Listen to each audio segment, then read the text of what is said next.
Hello, it's Monday, December 28th, and it's about noon, and we're just getting started. Still kind of dragging a little bit from the effects of COVID, but we're hanging in there. Get this out of the way. All right, so I need to bevel the back side of this arc, this edge, the bottom side, I guess I could say, of this arc, the full range of it. And we also need to bevel this area because of the way it fits in the bus. So what I've done is I've taken my table saw and I'm just kind of guesstimating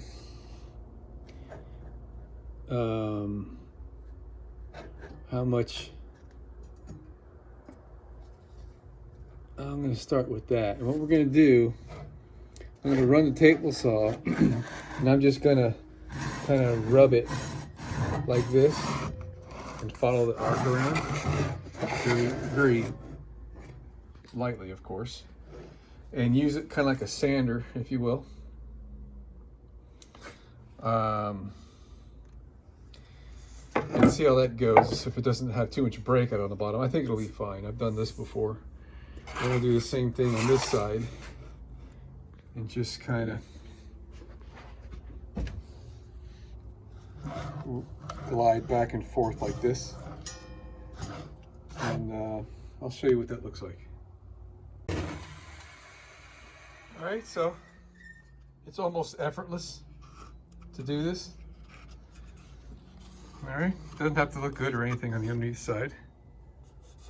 So let's go give it a fit test. All right, so Jesus, that was pretty successful. We're just about there. We're hitting on these rivets.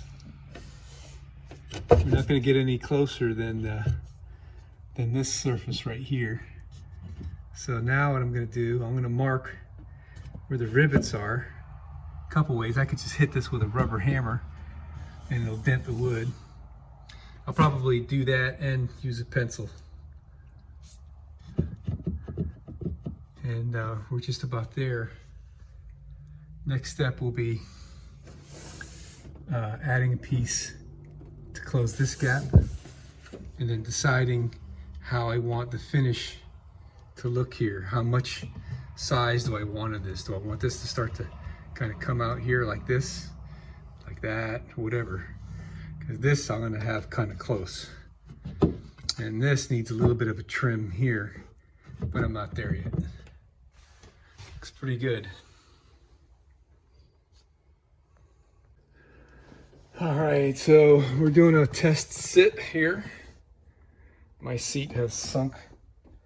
I need to add some air to it, but I still got the general picture for how this is going to feel. And I think what I want to do is extend this out that 1.25 inches that I need up there, and then just round this corner underneath there. Okay, so here we are. If you see this line here and this one, they match up when you put these pieces side by side, and the end of this matches up too. We can't get this in position because it's hitting in the windshield. So we're just gonna have to compensate for that. So what I did is I drew, can you see it? I drew this line right there, which is the width of this piece of wood, parallel with the edge, just as a reference point. And so now, with this piece in place, and then an equal distance from the edge of this piece of wood to the line up there to down here, which I'm not really seeing it in the camera here, but which is right about there. Okay, I could probably put a clamp on that. And so when I look down here, we're only, what is that? That's like less than 1/4 of an inch this piece is back about 1/4 of an inch from where it needs to be, which is okay. It's going to be close enough for starters anyway. So now what I can do is I can begin to transfer this slope onto here using my little compass tool, and slowly make this come to fruition. It's likely that I'm going to screw this up, but I'm not going to use a template. I probably should, but I'm just going to work with this piece of wood here, and just go slow with it and see how it goes. All right, so let me show you what I'm trying to do here. So since this piece of wood is further back about 1/4 of an inch or so from where it needs to be, when I scribe, in order to get this angle transferred over to here, I want that angle transferred over to here about 1/4 of an inch to the rear, closer to me. So instead of holding my compass straight, I can tilt it like this. So all the features of my dashboard, when I transfer it to the wood, will be 1/4 of an inch to the back. So if I hold this angle to where the point is 1/4 of an inch in front of the pencil, or the pencil is 1/4 inch rear of the point, that should give me what I want. So I'm doing a little test run here. At this closest point, you could see my pencil point is a little more than 3/8 of an inch away from that edge, right? And when I come back here, I can't scribe anymore because the dashboard drops down below where I can reach. But if I kind of just use my eye, that gets me to right around there. And I was looking for about 1.25 inches, I thought. So that might be just right. I'm gonna get a tape measure and double check what this measurement is from that dot to here. And if I'm happy with that, then I'm gonna go ahead. Yeah, let me just go ahead and do this right now.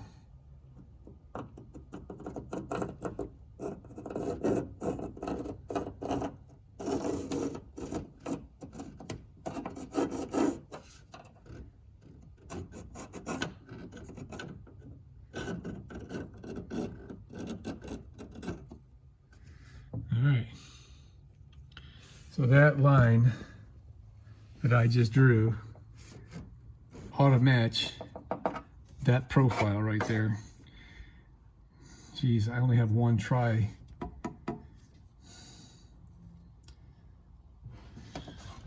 I really should make a template for this, but I'm not. I'm gonna just go close to the line little by little with the jigsaw, and see how it goes. All right, so here's my first cut, and I left, you know, around 3/16 or 1/8, whatever space away from the line. And let's see here, it'll go in place now, but as you can see,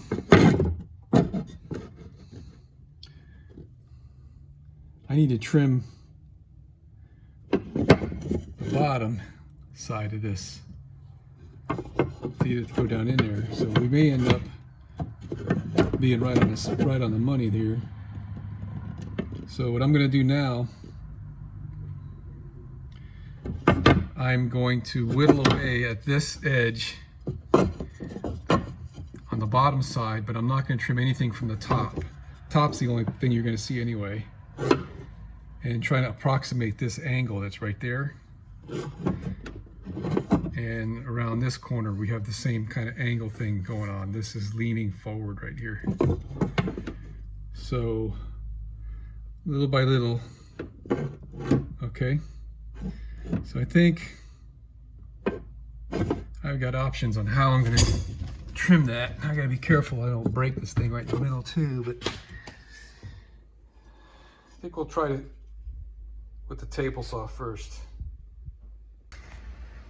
So by the way, the jigsaw blade that I'm using, I've had very good success with the Bosch product line. This thing's a jewel. It looks very coarse and it looks like it would really tear up wood. But even as bad as I've burnt this thing up right there from trying to turn corners with it, it cuts really smooth. So the blade that I used to cut this oak and got this good of a finish with just a stinking jigsaw is this Bosch, which I've had this thing for years. I thought these were for going through drywall or something because the teeth don't have like a direction.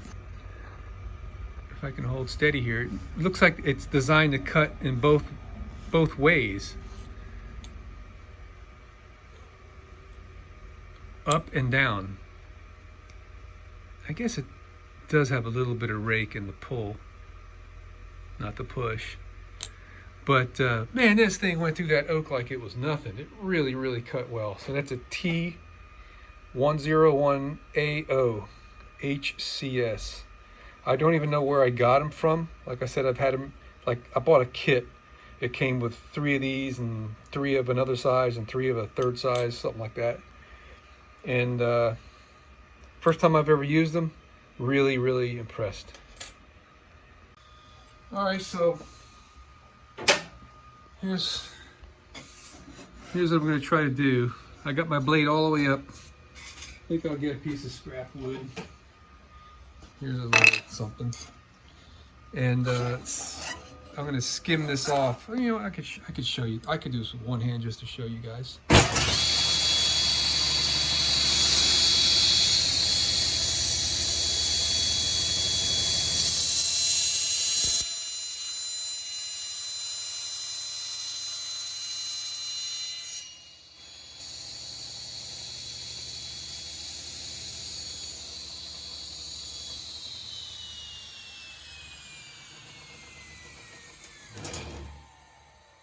All right, that's just freehanding with one hand, but I mean, it's almost effortless. As long as you don't go too deep beyond the depth of the teeth, the edges of these teeth cut just as good as the front, and you can just slide right across there.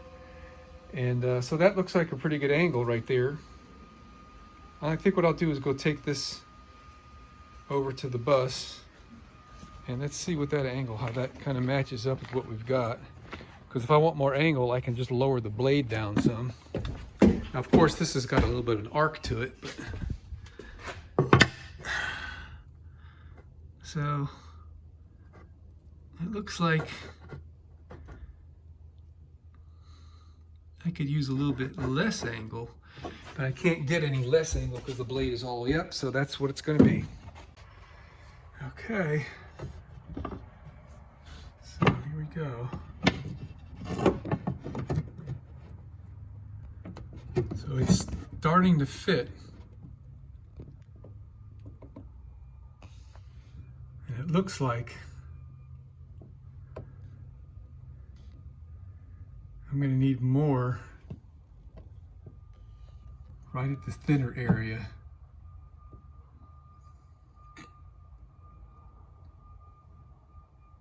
Okay, so I'll take off a little bit of more. Here's what the cut looks like. Just scraping along.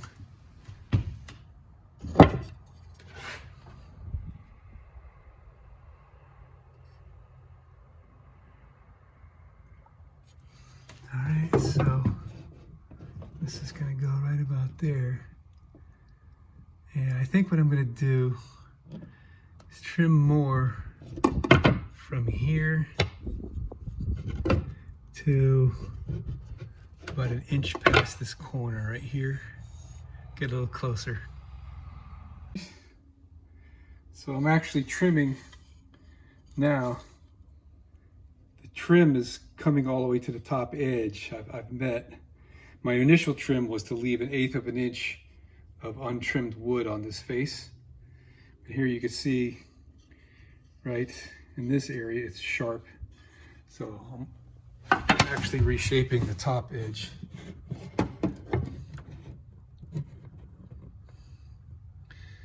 All right.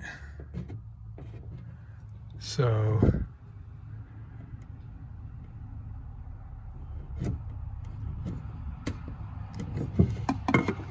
we're going to take off from there to there. All right, so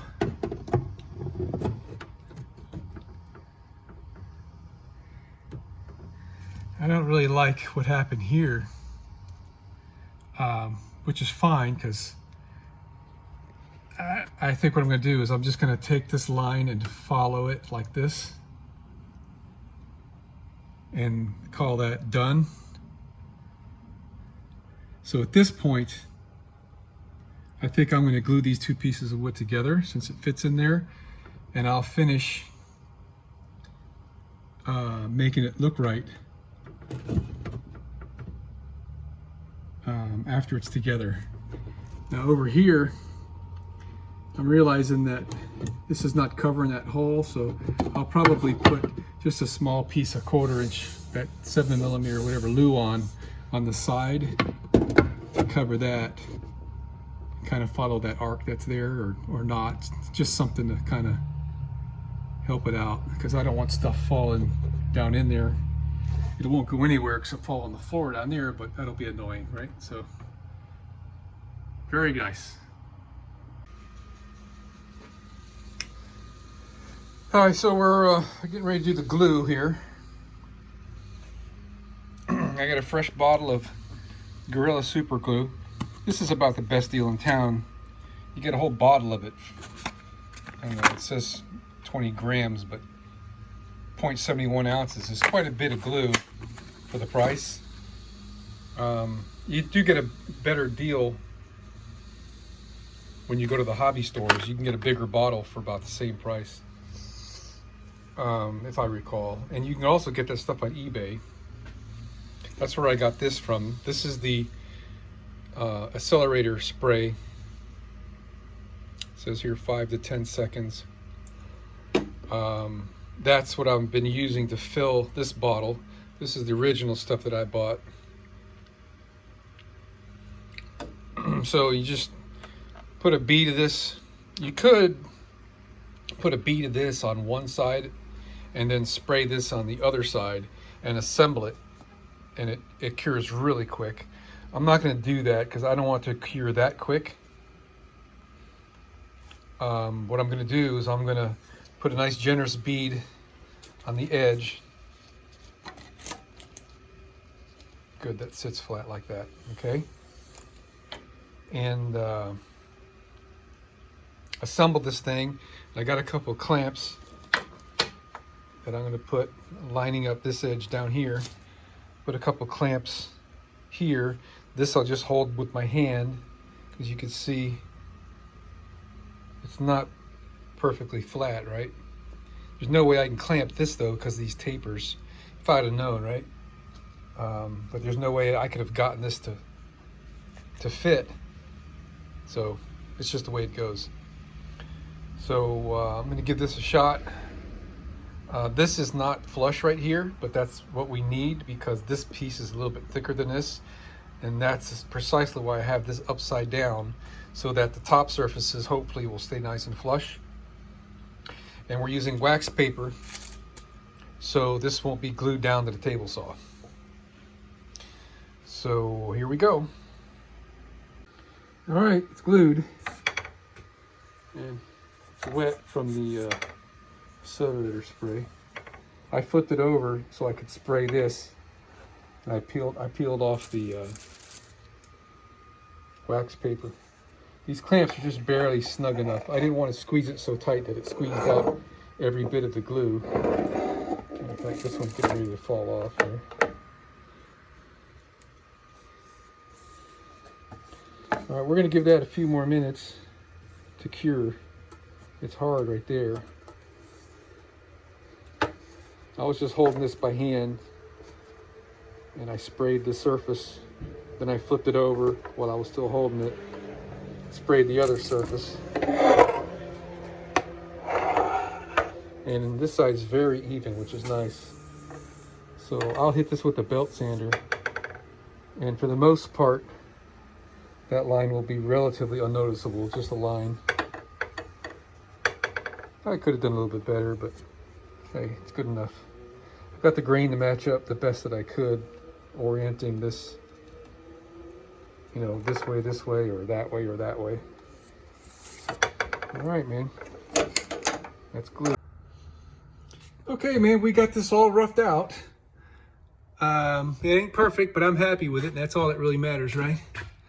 So the leftover piece, this piece that I glued on here, there was a few inches left. I made this little oddly shaped, angled, curved piece to cover up the hole that's over there. And yeah, I don't know if I really like it or not, but I have it, and we'll decide if we're going to use it. I don't really think there's anything I can do better than that, but hey, yeah, it's in there. And we're going to use some black polyurethane caulk to close this gap and this, and cover up that yellow after this has been painted with the same finish that we used on this piece right here. It's polyurethane paint, stain paint, which looks really nice. All this oak wood here is going to be done the same. This seam is not looking real perfect right now, but it's because this piece is sitting lower than it really needs to be. So I have to shim up underneath it here. And we've got it cut off with just a tiny bit of overhang. This piece is bowed in a little bit, but the wood is straight. So my next step here now is I'm gonna be cutting me some 1x2 that I'll attach to, I guess I'll attach it to the bottom of this in the right place to put screws into this, right? To hold this straight and keep everything solid. And when I attach that 1x2 to here, I can put the screws in from the bottom and not have them protrude through, and so the top will stay nice and smooth. And we'll see how it sits with only putting a couple screws in this guy here and not attach this at all. Because maybe if it sits good enough, maybe what we'll do is we'll just use a bead of caulk on this edge right here when I install that, and that'll be the only thing that holds it is the caulk here and that one screw. I don't know, that doesn't sound too good, does it? But we'll see how it goes. But the hard part's over with, getting the wood cut and getting everything to fit in there. So now that this is in, I gotta make a little shim that holds it up on the glass side.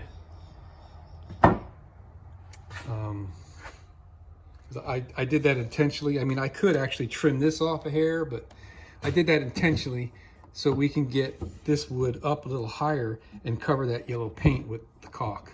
But now that that's in, I can fit this piece in the side here because it's too long. And then once this is in, I can start to fit this and cover all this stuff up. My goodness, what a project. Been working on this half a day already. Just today only, just for that piece. All right, man. It's after 6 o'clock in the evening and I'm beat. I'm gonna call it quits. I goofed up on these holes and had to slot them. And I wanted to put countersunk head screws, but that's over with now. So now we're gonna have to go with screws with washers to hide the frickin' slots. it was because I couldn't get the drill straight up and down in here when I drilled through there, down into the metal. It had an angle on it, and I knew it was happening, but I just goofed. And I goofed up on this one too. This is screwed in. I got a screw here and a screw here. And that was not supposed to have a gap like that. And that was not supposed to have a gap like that. It's about a 1/16 of an inch off. I don't know how the hell I did that. But I did. So I'm gonna just call it a night. I can probably slot these holes a little bit to move this thing up. And I'm not sure what I'll do down there. But I could kind of live with that. I mean, that's just a caulk line. Both ends are a caulk line really, but. So now that I got this, we're on the home stretch. Let me back up a little bit.